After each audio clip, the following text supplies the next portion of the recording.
ஜெய் ஸ்ரீ மாத்திரை நமக. ஜெய் குருத்த ஜெய் குரு பரசுராம். நமஸ்காரம். நான் கரூர்லேருந்து வல்சலா பணிக்கர், பிரசன்ன ஜோதிடர். இன்றைக்கி நம்ம குரு அதிசார பயிற்சி மிதுன ராசிக்கு எப்படி இருக்குன்னு பார்க்க போகிறோம். இந்த குரு அதிசாரம் எப்போ அப்படின்னா 17/10/2025 7/12/2025 வரைக்கும் 1.5 மாத காலம் குரு அதிசாரமாக மிதுன ராசியிலிருந்து கடக ராசிக்கு பயிற்சி ஆகிறாரு. இப்போ நான் சொல்லக்கூடியது திருக்கணிதப்படி குரு அதிசார பயிற்சி. இது 1 இயருக்கு கிடையாது, 1.5 மாதம் மட்டும்தான் இந்த பலன். அதிசாரத்தில் மிதுன ராசியிலிருந்து கடக ராசிக்கு வராரு. இவ்வளோ நாளாக உங்களுடைய ராசியிலேயே குரு இருந்தார். இப்போ 2ஆம் இடத்துக்கு வராரு. 2ஆம் இடம் அப்படிங்கிறது தனஸ்தானம். இந்த 2ஆம் இடத்துலேருந்து 6ஆம் இடத்தை உங்களுக்கு பார்க்குறாரு. 2ஆம் இடத்துலேருந்து 6ஆம் இடத்தை பார்க்குறாரு. அஷ்டமஸ்தானத்தை பார்க்குறாரு. அதுக்கு அடுத்தது 10ஆம் இடத்தை பார்க்குறாருங்க. எது நன்மையோ இல்லையோ தொழிலை பொறுத்த வரைக்கும் மிதுன ராசிக்கு ரொம்ப ரொம்ப சூப்பராக இருக்குது. இந்த 1.5 மாத காலகட்டத்தில் திடீர்னு தொழில் நல்ல அபிவிருத்தி ஆகிறது. நீங்கள் நினச்சி பார்க்க முடியாத அளவுக்கு டெவலப்மெண்ட்டு, பிஸ்னஸ் ரீதியாக நல்ல டெவலப்மெண்ட்டு இருக்குது. அதே மாதிரி 2ஆம் இடத்துலேருந்து குரு 6ஆம் இடத்தை பார்க்குறாரு. நல்ல வருமானம் வரும். அது மூலிமா கடன் ரீதியாக இருக்கக்கூடிய அத்தனை பிரச்சனைகளுக்கும் சால்வ் பண்ணுறதுக்கு உண்டான வாய்ப்புகள் இருக்குது. கழுத்தை நெரிக்கிற அளவுக்கு கடன் இருக்குது அப்படின்னா அந்த பிரச்சனைகள்லேருந்து சால்வ் பண்ணுறதுக்கு உண்டான அமைப்புகள்லாம் உறுதியாக இருக்குது. நீங்கள் நினச்சிருப்பீங்க, ஒரு விஷயங்கள் வாங்கியிருப்பீங்க, இல்லை ஒரு விஷயத்தை கொடுத்துருப்பீங்க, ஏதாவது ஒரு கமிட்மெண்ட் பண்ணியிருப்பீங்க. அந்த கமிட்மெண்ட்டில் இருந்தெல்லாம் உங்களை காப்பாற்றுறது குரு தான் இந்த 1.5 மாத காலத்துக்கு. அதே மாதிரி அஷ்டமஸ்தானத்தை குரு பார்க்குது. இந்த ஒரு அஷ்டம காலத்தை பார்க்குறது 1.5 மாத காலகட்டம் எல்லா விஷயங்களையும் ஜாக்கிரதையாக இருக்கணும். வண்டி வாகனங்களில் போகும்போது இந்த மாதிரி விஷயங்களில் ஜாக்கிரதையாக இருங்க. பொதுவாக 2ஆம் இடத்துக்கு வரனால தனஸ்தானம் பொருளாதார உயர்வு உறுதியாக உண்டு. இவ்வளோ நாளாக நீங்கள் எதுக்காக வெயிட் பண்ணிட்டு இருந்தீங்களோ அந்த விஷயம் இந்த 1.5 மாத காலத்தில் நடக்க போகுது. காசு பணம் ஒருத்தங்கிட்டேருந்து வர வேண்டியது இருக்குது, நான் கொடுத்துருக்கேன், அது வருமா அப்படின்னு நிறைய பேருக்கு எதிர்பார்ப்புகள் இருக்கும். அந்த எதிர்பார்ப்புகள்லாம் இந்த குரு பெயர்ச்சினால் இந்த 1.5 மாத காலகட்டத்தில் உங்களுக்கு வர வேண்டிய பணம் கட்டாயம் வந்தே தீரும். அதே மாதிரி 6ஆம் இடத்தை பார்க்குறதுனால கடன் ரீதியாக பிரச்சனைகளில் சிக்கி தவிச்சிட்டு இருக்கவங்களுக்குலாம் இந்த டைம் 1.5 மாத காலகட்டம் ஏதாவது ஒரு சோர்ஸ் வரும். அந்த சோர்ஸ் மூலிமா நீங்கள் கடனை இப்போதைக்கு டெம்பரரியாக அடைச்சிக்கிறதுக்கு உண்டான அமைப்புகள்லாம் இருக்குது. அஷ்டமஸ்தானத்தை பார்க்குறதுனால கமிட்மெண்ட்டு யாருக்கும் கொடுக்காதீங்க. அதே மாதிரி வண்டி வாகனங்களில் போகும்போது ஜாக்கிரதையாக போங்க. குரு உங்களுக்கு எங்கே பார்க்குறாருன்னா 6ஐயும் பார்க்குறாரு, 8ஐயும் பார்க்குறாரு. அப்போ வண்டி வாகனங்களில் போகும்போது கவனமாக போங்க. மருத்துவ செலவு இருக்குது. திடீர்னு சர்ஜரி கண்டம் வரலாம். அதனால் மருத்துவ செலவு, தேவையில்லாத சர்ஜரி கண்டம் இதெல்லாம் இருக்கனால ரொம்ப ரொம்ப கவனமாக போகணும். அதே மாதிரி 10ஆம் இடத்தை பார்க்குறதுனால தொழில் ரீதியாக நிறைய மாற்றங்கள் இருக்குது. தொழிலுக்காக வண்டி வாகனங்கள், தொழில் புதுசாக ஸ்டார்ட் பண்ணலாமான்னா, தொழில் டெவலப் பண்ணுறதுக்கு கடன் கிடைக்குமானா இந்த டைமில் கிடைக்கும். 1.5 மாத காலம் 6ஆம் இடத்தை பார்க்குறதுனால தொழிலை டெவலப் பண்ணுறதுக்கு உங்களுக்கு கடன் உறுதியாக உண்டு. அதே நேரத்தில் அஷ்டமஸ்தானத்தை பார்க்குறதுனால தொழிலில் நல்ல கவனம் செலுத்தணும். இது எதனால் தொழில் இப்படி இருக்குது அப்படிங்கிறத நீங்கள் கொஞ்சம் சிந்திச்சு பார்த்தீங்கனாலே உங்களுக்கு புலப்பட்டுரும். பார்ட்னர்ஷிப் வழியெல்லாம் பார்த்திங்கன்னா பிரச்சனைகள், பார்ட்னர்ஸ்குள்ளே பிரிஞ்சு போகிறது, இந்த மாதிரி அமைப்புகள்லாம் இருக்குது. அதனால் அதில் நீங்கள் கவனமாக கேர்ஃபுல்லாக நடத்தணும். பொதுவாகவே மிதுன ராசிக்கு 10ஆம் இடத்துல சனியும் இருக்குது, குருவும் இப்போ அங்கே பார்க்குறதுனால தொழில் ரீதியாக நல்ல கூர்மையாக உங்களுடைய ஃபுல் ஃபோக்கஸ் அதில் இருந்துச்சு அப்படின்னா நல்ல டெவலப்மெண்ட் அப்படிங்கிறது கிடைக்கும். திடீர்னு எதிர்பார்க்காத அளவுக்கு ஒரு நல்ல பணம் அப்படிங்கிறது கட்டாயம் உறுதியாக உண்டு. அஷ்டமஸ்தானத்தை பார்க்கறதுனால திடீர் அதிர்ஷ்டம், புதையல், லாட்ரி யோகம் இந்த மாதிரி அமைப்புகள்லாம் இருக்குது.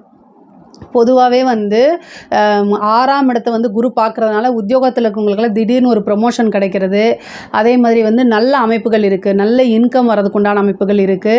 8ஆம் இடத்தை பார்க்கறதுனால யாரை பற்றியும் யாருக்கிட்டையும் சொல்லாதீங்க. நீங்கள் பேச்சு வாக்கில் ஒருத்தரை பற்றி இன்னொருத்தட்ட சொன்னீங்கன்னா அது உங்களுடைய பேச்சே உங்களுக்கு தப்பாயிரும். அதுக்கப்புறம் அதனால் பிரச்சனைகளை ஃபேஸ் பண்ணுற மாதிரியும், அதனால் தேவையில்லாத வதந்திகள் வர்றது அல்லது தேவையில்லாத பிரச்சனைகளை நீங்கள் இது பண்ணுற மாதிரி இருக்கும்.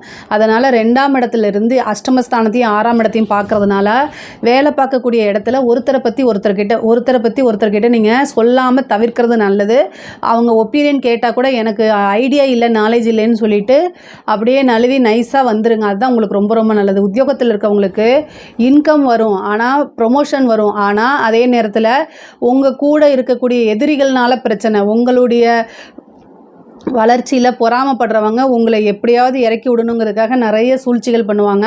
அதிலிருந்தெல்லாம் நீங்கள் தப்பிச்சுக்கணும். அதே மாதிரி பெண்களை பொறுத்த வரைக்கும் இது எப்படி இருக்குது அப்படின்னா, 6ஆம் இடத்தையும் 8ஆம் இடத்தையும் பார்க்குது. அதாவது ஒருவர் கணவனாக இருந்தால் மனைவியும், மனைவியாக இருந்தால் கணவனும் ஒருவரை ஒருவர் அனுசரித்து செல்லக்கூடிய காலகட்டமாக இது இருக்கனால அட்ஜஸ்ட்மெண்ட் அப்படிங்கிறது ரொம்ப ரொம்ப முக்கியமானது. உங்கள் மேலே தப்பு இருக்குதோ இல்லையோ, ஆனால் சண்டை போடுற இடத்துல நீங்கள் இருக்கக்கூடாது. அவ்வளோதான். யார் வேணால் பிரச்சனை பண்ணட்டும், ஆனால் நீங்கள் பிரச்சனை பண்ணக்கூடாது அப்படிங்கிற ஒரு முடிவு எடுத்துக்கங்க. கணவனாக இருந்தாலும் சரி, மனைவியாக இருந்தாலும் சரி, 1.5 மாதத்துக்கு ரொம்ப அமைதியாக இருங்க. இல்லைன்னா தேவையில்லாத வாக்குவாதங்களாகி கோர்ட்டு கேஸு பஞ்சாயத்து அப்படிங்கிற அளவுக்கு போகும். அதனால் அமைதியாக இருங்க. முக்கியமாக பெண்கள் தன்னுடைய கணவருடைய தேக ஆரோக்கியத்தில் கவனமாக இருக்கணும். அது அஷ்டமஸ்தானத்தை பார்க்கறதுனால பெண்களுக்கு மாங்கல்ய ஸ்தானமாக இருக்கனால ரொம்ப ரொம்ப கவனமாக இருக்கணும். 6ஆம் இடத்தையும் பார்க்கறதுனால உங்களுக்கே சர்ஜரி கண்டமாகறதுக்கோ அல்லது மருத்துவ செலவுக்கோ உறுதியாக இருக்குது. அதனால் கவனமாக இருங்க. இதே மாதிரி தாயார் வழி சொத்துக்கள் வரதுக்குண்டான அமைப்புகள், சொத்து சேர்க்கை, திடீர்னு வீடு, வண்டி, வாகனங்கள் வாங்கக்கூடியது, ஒரு லோன் எடுத்து வாகனம் வாங்குறது, ஒரு இடம் வாங்குறது, இந்த மாதிரி அமைப்புகள்லாம் உறுதியாக இருக்குது. புதுசாக பிஸ்னஸ் ஸ்டார்ட் பண்ணலாமான்னா வெயிட் பண்ணுங்கள். இந்த காலகட்டம் வேண்டாம். இன்னும் ஒரு 1.5 மாதம் கழித்து மறுபடியும் குரு அதிசாரம் இருந்து வக்ரமாக பார்த்திங்கன்னா மிதுன ராசிக்கே போவார். அந்த காலகட்டங்களில் நீங்கள் வாங்குங்க. அதுதான் ரொம்ப ரொம்ப நல்லது. பொதுவாகவே குரு உங்களுக்கு நிறைய நன்மைகளும் செய்வார். அதே நேரத்தில் வீட்டில் மட்டும் சுமூகமான உறவுகளை வளர்த்துக்கிறதுக்கும் பொறுமையாகவும் இருக்கிறதுக்கும் ட்ரை பண்ணுங்கள். இதுவே பெரிய பரிகாரமாக உங்களுக்கு மாறிடும். இதுக்கு அடுத்தது படிக்கக்கூடிய குழந்தைங்களுக்கு படிப்பில் நல்ல மார்க் எடுக்கிறது, நல்ல ஞாபகத்திறன், நல்ல மோட்டிவேட் ஆகி தானாகவே படிக்கிறதுக்கு உண்டான அமைப்புகள்லாம் உங்களுக்கு வந்துடும். பொதுவாகவே ரொம்ப ரொம்ப நல்ல டைம் படிக்கக்கூடிய குழந்தைங்களுக்கு. அதே மாதிரி காலேஜ் படிக்கக்கூடியவங்களுக்குலாம் பிளேஸ்மெண்ட் ஆகிறதுக்கு உண்டான அமைப்பு, நல்ல உத்தியோகம் கிடைக்கக்கூடியது. படித்து முடிச்சுட்டு எனக்கு உத்தியோகம் கிடைக்குமானா இந்த டைம் குரு 6ஆம் இடத்தை பார்க்கறதுனால உத்தியோகம் கிடைக்கிறதுக்கு உண்டான அமைப்புகள்லாம் இருக்குது. கலைத்துறை சார்ந்தவங்களுக்குலாம் இது சூப்பரான டைம். நெகட்டிவாக பப்ளிசிட்டி ஆகும். ஆனால் பப்ளிசிட்டி ஆனால் போதும் நீங்கள் நினச்சிங்கன்னா மிதுன ராசியில் இருக்கவங்க இந்த டைமில் நெகட்டிவ் ஆகி ஒரே நைட்டில் ஒபாமான்னு சொல்கிறோம்ல, செம வைரல் ஆகிறதுக்கு உண்டான அமைப்புகள்லாம் இருக்குது. ஆனால் நெகட்டிவாக பப்ளிசிட்டி ஆகிறதுக்கு அதிக வாய்ப்பு இருக்குது. 6, 8 பார்க்குறாரு. அதனால் அதையும் பார்த்துக்கணும். ஆனால் காசு பணம் நிறைய வரும். நிறைய விருதுகள் வாங்குறது, நிறைய வெளிநாடு பயணம் போகிறது, இந்த மாதிரி அமைப்புகள்லாம் இருக்குது. உத்தியோக ரீதியாக தொழில் ரீதியாக வெளிநாடு போகக்கூடிய அமைப்புகள்லாம் இருக்குது. 10ஆம் இடத்தை குரு பார்க்குது. இது ஒரு நல்ல அமைப்பு. உங்களுடைய தொழிலாக இருந்தாலும் சரி, அது கலைத்துறையாக இருந்தாலும் சரி, எதுவாக இருந்தாலும் சரி, நல்லா டெவலப் பண்ணிக்கிறதுக்கு இது ஒரு அமைப்பு. அரசாங்க உத்தியோகத்தில் இருக்கவங்களாம் ரொம்ப ரொம்ப கவனமாக இருக்கணும். லஞ்ச லாவணியங்களை ஈடுபடாதீங்க. அஷ்டமஸ்தானத்தை பார்க்கும்போது ஒரு பனிஷ்மெண்ட்டை கொடுக்கறதுக்கு உண்டான வாய்ப்புகள் இருக்குது. நீங்கள் விரும்பாத இடத்துக்கு ட்ரான்ஸ்ஃபர் பண்ணுறதுக்கு உண்டான அமைப்புகள்லாம் இருக்குது. அதனால் ரொம்ப ரொம்ப கவனமாக இருக்கணும். அரசியல்வாதிகளுக்கெலாம் பார்த்திங்கன்னா இந்த டைம் அஷ்டமஸ்தானத்தை பார்க்குறதுனால கெட்ட பேர் ஆகிறதுக்கு வாய்ப்பு இருக்குது. அதனால் அமைதியாக இருக்கணும்.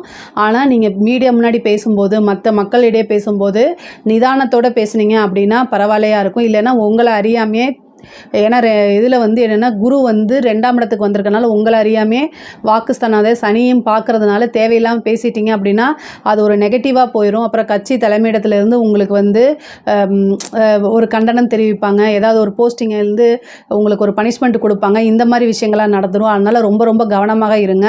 சிவபெருமான் வழிபாடு பண்ணுங்கள். ஞாயிற்றுக்கிழமை சிவபெருமானுக்கு வில்வத்தால் அர்ச்சனை பண்ணுங்கள். அரசியல் சார்ந்த விஷயங்கள்லேருந்து நீங்கள் தப்பிச்சுக்க முடியும். பொதுவாகவே மிதுன ராசிக்கு பொருளாதார ரீதியாக கடன் ரீதியாகவும் உங்களுக்கு ஓரளவு நல்லா இருக்குது. கடன் ரீதியாக இருக்கக்கூடிய பிரச்சனைகள் சால்வ் ஆகும். அதே மாதிரி சொத்து சேர்க்கை அப்படிங்கிறது உறுதியாக உண்டு. அதே நேரத்தில் ஹெல்த் சம்மந்தப்பட்ட இஷ்யூக்கெல்லாம் நீங்கள் ரொம்ப ரொம்ப கவனமாக இருக்கணும். சர்ஜரியோ அல்லது விபத்தோ இந்த மாதிரி ஆகிறதுக்கு உண்டான அமைப்புகள்லாம் இருக்குது. இதிலெல்லாம் ரொம்ப ஜாக்கிரதையாக இருந்தாலே போதுமானது. இதில் ஏதாவது சந்தேகங்கள் இருக்குது அப்படின்னா கமெண்ட்ஸில் கேளுங்க. கண்டிப்பாக நான் ஆன்சர் பண்ணுறேன். நம்மளுடைய சேனலை லைக் பண்ணுங்கள், ஷேர் பண்ணுங்கள், சப்ஸ்கிரைப் பண்ணுங்கள். நன்றி, வணக்கம். ஸ்ரீ குபேரன் டிவியை பார்த்தமைக்கு நன்றிகள். மேலும் இது போன்ற தகவல்களை தெரிந்து கொள்ள ஸ்ரீ குபேரன் டிவியை சப்ஸ்கிரைப் செய்யுங்கள். மறக்காமல் பெல் ஐக்கானை கிளிக் செய்யுங்கள்.